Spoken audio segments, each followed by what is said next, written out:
नमस्कार, प्रखर राजपूत को देख रहे हैं। यहाँ पर आज तारीख है 16 दिसंबर साल 2025 और इजराइल, फिलिस्तीन, लेबनान समेत पूरी दुनिया की खबरों के साथ एक बार फिर से आपके सामने हाजिर हुआ हूँ। इस वीडियो में हम आपको बताएंगे कि ऑस्ट्रेलिया में हुए इस हमले में, यानी जो यहूदियों के ऊपर बड़ा हमला हुआ, इस हमले में पाकिस्तान और सीरिया का एक ऐसा कनेक्शन निकल के सामने आया जिसके बाद पूरी दुनिया के लोग आज कंफ्यूज हैं कि बड़ा आतंकवादी देश कौन सा है, पाकिस्तान या फिर सीरिया। और साथ इस वीडियो में आपको ये भी बताएंगे कि ऑस्ट्रेलिया के सिडनी में हुए इस हमले को लेके गोदी मीडिया ने कितना प्रोपेगेंडा चलाया और मुसलमानों को बदनाम करने के लिए कितनी नाटक, कितनी नौटंकी और कितनी साजिशें रची गई। इस वीडियो को आप डिटेल में देखिए, आपको डिटेल में बताऊंगा। वही ईरान को लेके बहुत बड़ी अपडेट निकल के सामने आई है कि ईरान और इस समय जो इजराइल है, इसके बीच जंग कभी भी शुरू हो सकती है और इसके लिए बाकायदा तैयारियां फिर से शुरू हो गई हैं। वहीं हिजबुल्लाह को लेकर भी बहुत बड़ी अपडेट निकल के सामने आई कि हिजबुल्लाह और ईरान के बीच अब तल्खियात देखने को मिल रहे हैं और बहुत जल्द जो हिजबुल्लाह के चीफ है उनको हटा दिया जाएगा।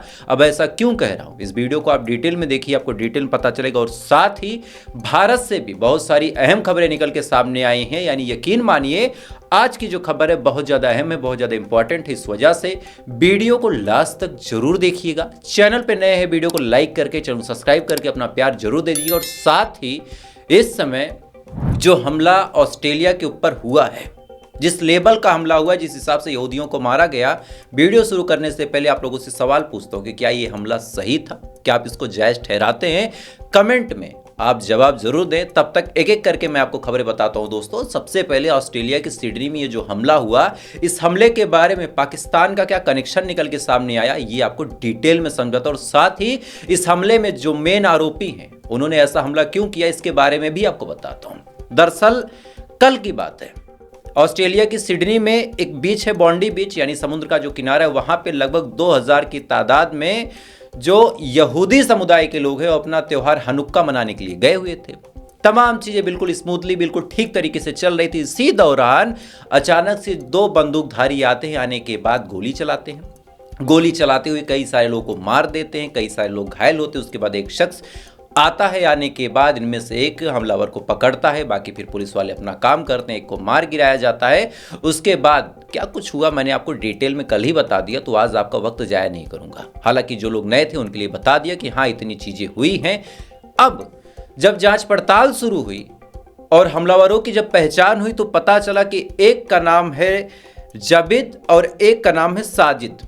साजिद अकरम जो है वो पिता है और इसका जो बेटा है वो है नाविद, यानी दोनों पिता पुत्र हैं। साजिद की उम्र लगभग 50 साल के आसपास है और साथ ही जो नवीद है इसकी उम्र 24 से 25 साल के आसपास बताई जा रही है। अब सबसे बड़ी बात यह है कि जो साजिद अकरम है वो पाकिस्तान का रहने वाला है दोस्तों।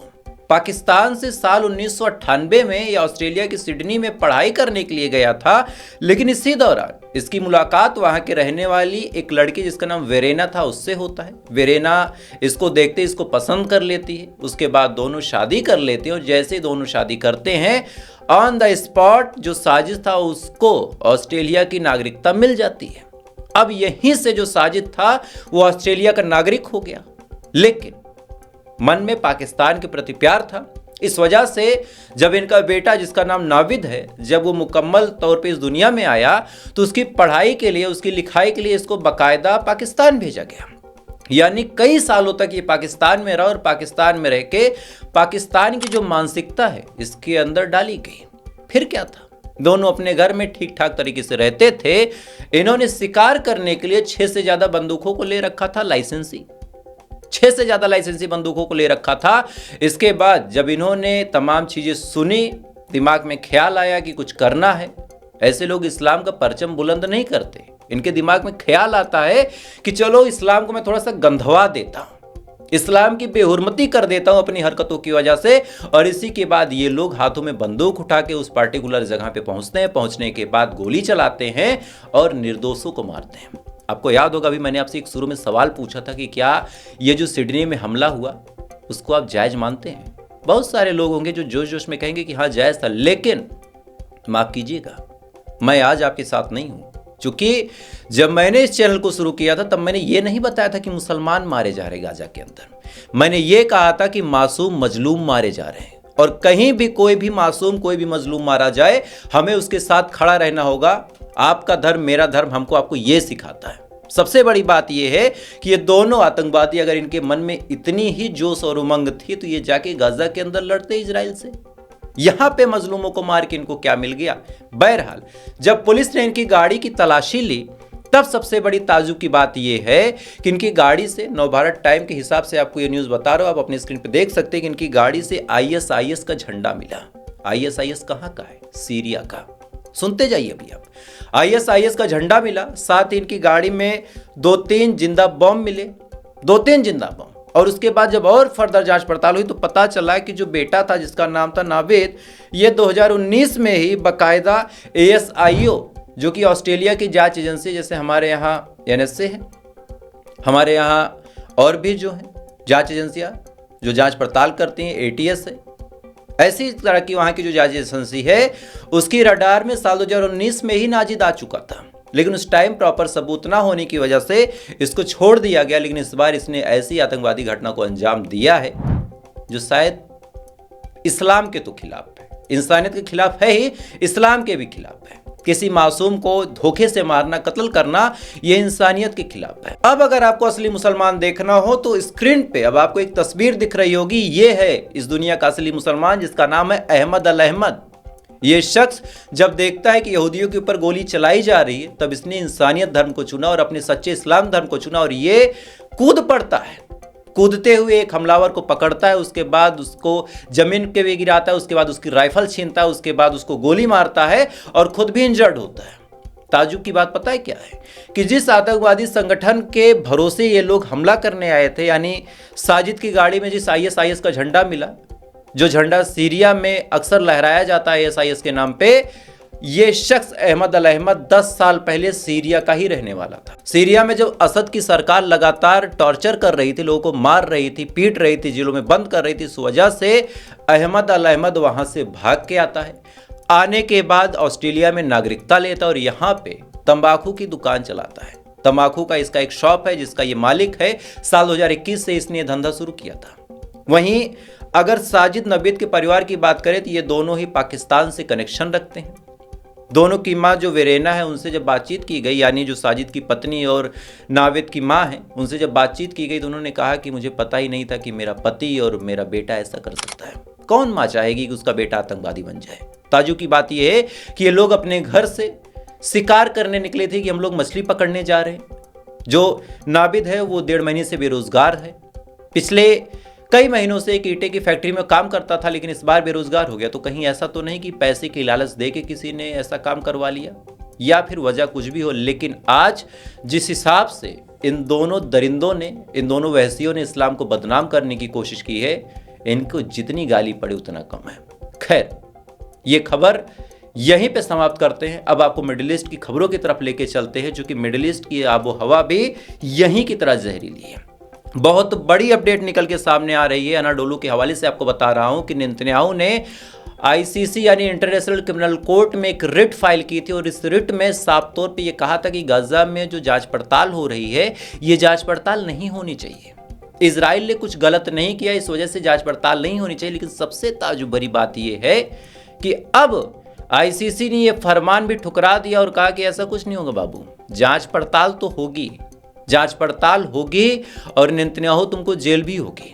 लेकिन वही सवाल है कि जेल में डालेगा कौन। आइडिया तो है कि भाई बिल्ली के गले में घंटी बांध दो और घंटी जब जब बजेगी बिल्ली के आने का पता चल जाएगा और चूहे भाग जाएंगे। लेकिन अब बिल्ली के गले में घंटी बांधे कौन?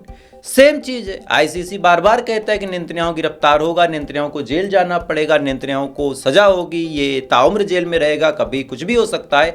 लेकिन अब कौन जेल में डालेगा, कौन सा देश आगे आएगा, ये बात की बात है। खैर, इधर ये तमाम चीजें दोस्तों चल ही रही। इधर एक बड़ी अपडेट निकल के सामने आ रही है सऊदी अरब से। सऊदी अरब ने एक अलग ही रिकॉर्ड बनाया है। सऊदी अरब ने पिछले एक साल यानी साल 2025 की ही बात करें तो 340 लोगों को लटकाया है। अब लटकाने का मतलब आप समझ सकते हैं, यानी सजा सुनाई, उसमें वो दोषी पाएगा और उसके बाद उनको लटका दिया।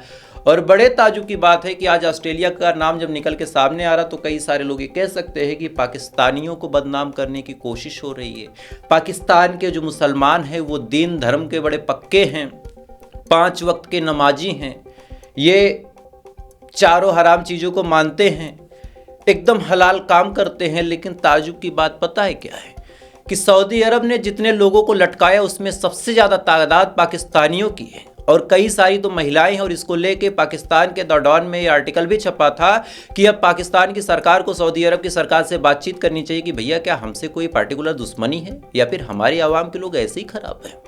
तो आप सोच के देखिए कि पाकिस्तानी मानसिकता जहां भी रहती है जलील होने का काम करती है।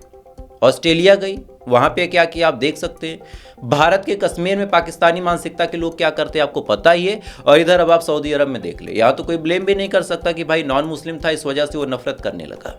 यहाँ तो सऊदी अरब ने इनको लटकाया है और ठीक किया है, दे डिजर्व दैट।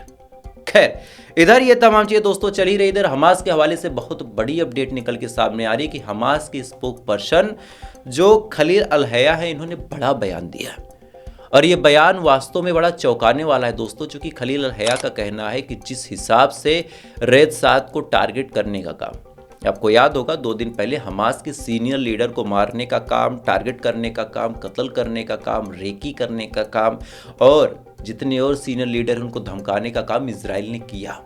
अब इसी बात को लेके खलील अल हया ने बड़ा बयान दिया और कहा कि जिस हिसाब से ये टारगेट कर रहे हैं, जिस हिसाब से हमारे लोगों को ये मार रहे हैं, क्या लगता है हम सीज फायर करेंगे? आपको जान के हैरानी होगी कि 3 फेज में सीज फायर मुकम्मल होना था और अभी तक पहला फेज ही नहीं पूरा हुआ, 2-2.5 महीने बीत गए। और सेकंड फेज सबसे ज्यादा टफ है और सेकंड फेज में ही अटकलें लगी हुई हैं।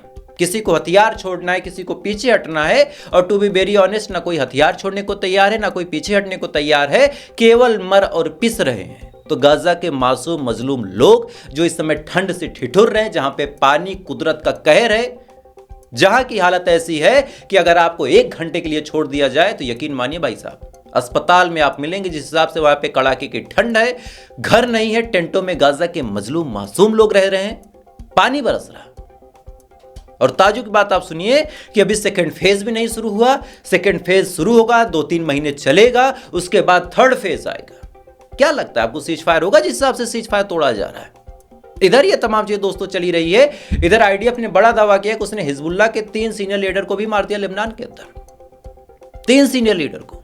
और इसको लेके सबसे बड़ी ताजुब की बात यह है, सबसे बड़े ताजुब की बात यह है जो आपको बताने जा रहा हूं कि इसको लेके हिजबुल्लाह नहीं भड़का है, इसको लेके ईरान भड़क गया। ईरान के साथ लेबनान ने इस समय वो सलूक किया है कि जैसे 7 घर के दुश्मन हो ये लोग। हुआ क्या, बीच में एक राजदूत का अपना एक टाइम पीरियड होता है। जैसे भारत के अंदर अमेरिका का कोई राजदूत है तो साल, 2 साल, 3 साल जितना वो रखना चाहेंगे, ऑस्ट्रेलिया या फिर अमेरिका जो इस भी देश का वो रखेंगे। उसके बाद उसका टाइम पीरियड एक्सपायर हुआ, वो किसी और देश में जाएगा या फिर उसी देश में आके जॉब करेगा, लेकिन तब वो भारत में नहीं रहा जाएगा, उसकी जगह पे कोई और आएगा। सेम ईरान के जो राजदूत हैं जो लेबनान में तैनात हैं, उनका टाइम पीरियड पूरा हो गया, उनको ईरान ने वापस बुला लिया और जो नए राजदूत हैं उनको जब भेजा जा रहा है तो लेबनान ने साफ तौर पे कहा कि हम इनको अपने यहाँ नहीं आने देंगे। यानी कभी लेबनान और ईरान साथ मिलकर इजराइल का मुकाबला करते थे, अमेरिका का मुकाबला करते थे, लेकिन गजब का खेल आप देखिए कि आज अमेरिका अलग मुस्कुरा रहा है, इजराइल चढ़ के मार रहा है और लेबनान वाले न जाने किसको खुश करने में लगे हैं दोस्तों कि ये ईरान के राजदूत को भी मना कर दे रहे कि भाई तुमको नहीं आने देंगे। ईरान भड़क गया और भड़का किस पे? लेबनान की सरकार पे नहीं, हिजबुल्लाह पे। हिजबुल्लाह से कहा गया कि भाई साहब कुछ एक्शन लो। हिजबुल्लाह के जो चीफ नईम कासिम हैं, ये मुंह में दही जमाए बैठे रहे, मुंह में दही जमाए बैठे रहे। इनको घुस घुस के इजराइल मार रहा, ये खामोशी इख्तियार करके बैठे हैं। और इसी को लेकर अब ईरान भड़क चुका है और रिपोर्ट निकल के सामने आ रही है, अपनी स्क्रीन पे देख भी सकते हैं कि ईरान अब तैयारी कर रहा है कि हिजबुल्लाह के जो चीफ नईम कासिम हैं उनको हटा दिया जाए। चूंकि ईरान अच्छा खासा नाराज है, हिजबुल्लाह के चीफ कुछ बोल नहीं रहे, कोई बयान नहीं दे रहे, अपने लोगों से मिल नहीं रहे, किस कोने में बैठे किसी को पता नहीं। आए दिन इजराइल की तरफ से हमला हो रहा है, ये खामोशी इख्तियार करके बैठे। और इसी को लेके अब ईरान का मंसूबा है कि कोई ऐसा शख्स कुर्सी पे बैठे जो जवाब दे सके। अब इसका दूसरा रिजल्ट क्या होगा ये आपको अगली वीडियो में बताऊंगा, क्योंकि अभी इस पे रिसर्चिंग जारी है, अभी बता के मैं अपनी बात हल्की नहीं करना चाहता। खैर, इधर ये तमाम चीजें दोस्तों चल ही रही हैं। इधर बड़ी अपडेट निकल के सामने आई है कि ईरान जिस हिसाब से तैयारी कर रहा है, ईरान की आर्मी जिस हिसाब से अपने प्रिपरेशन को कर रही है, सबसे बड़ी ताज्जुब की बात यह है कि सैटेलाइट के सामने ओपनली अपने मिसाइलों का जखीरा ईरान दिखा रहा है और इसको लेके इजराइल डरा हुआ है। अमेरिका में थरथराहट है, चूंकि जिस मिसाइल के जखीरे को खत्म करने का दावा ये लोग करते थे, ताज्जुब की बात यह कि उससे कई गुना ज्यादा मिसाइल ईरान सैटेलाइट इमेज में दिखा रहा है कि देख ले क्या कर लेगा, देख। यानी आने वाले टाइम में एक नए जंग की आसार आपको ईरान और इजराइल के बीच देखने को मिल सकती है दोस्तों। खैर, इधर इंटरनेशनल लेवल पे ये तमाम चीजें चल रही। नेशनल लेवल की खबर आपको एक बताता हूं, और ये खबर आप किसी भी कोने से हो, किसी भी धर्म के हो, किसी भी जात के हो, आप कांग्रेस के हो, आप बीजेपी के हो, आप आम आदमी पार्टी के हो, आप असदुद्दीन ओवैसी की पार्टी के हो, आप लालू यादव की पार्टी के हो, या फिर अखिलेश की पार्टी के हो, किसी भी पार्टी के हो, लेकिन इस खबर से प्रभावित आप हैं। आपको पता है कि दिल्ली में इस समय पोल्यूशन के जो सिस्टम है रिकॉर्ड तोड़ है। आपको अपनी स्क्रीन पे एक वीडियो दिखाता हूं, पहले इस वीडियो को देखें।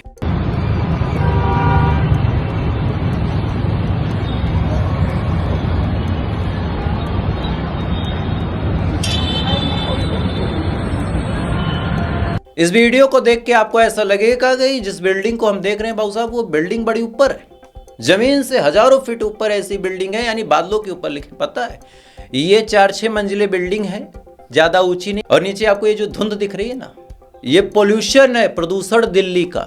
और ताज्जुब की बात आप सुनिए कि दिल्ली की सरकार खामोश है और गोदी मीडिया, भांड मीडिया आपको कुछ नहीं दिखाएगी। दिल्ली में लियोन मेसी का एक प्रोग्राम था। लियोन मेसी बहुत बड़े फुटबॉलर है, आप जानते होंगे। प्रोग्राम था, स्टेडियम में लियोन मेसी जैसे ही आते हैं और साथ ही रेखा गुप्ता आती हैं, तो जिस हिसाब से पोल्यूशन के विरोध में नारे लगे, वो नारा एक बार आप सुन लें।